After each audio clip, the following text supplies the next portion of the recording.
Today I'm going to show you how to back up your waypoints, routes, tracks and trips in a B&G plotter, in this case the Zeus3S. The first thing we need to do is make sure that we've got a memory card inside one of the two slots of the plotter, and we need to know exactly which slot we're in and that we're saving to.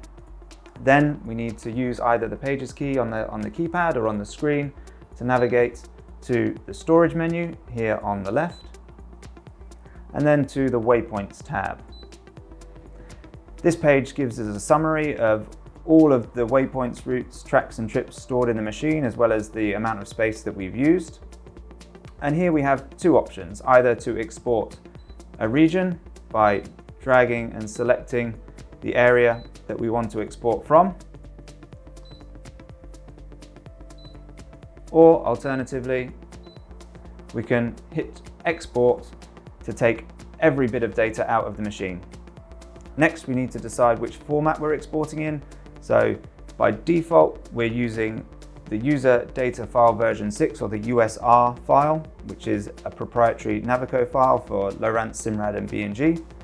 If we're exporting to another brand or maybe to a PC, we can select the GPX format, which is a more common standard. When we're ready, we press export, choose the destination folder, in this case the memory card slot in the top, give the file a name that we will remember, so I'll just use 123 here, and that's saved.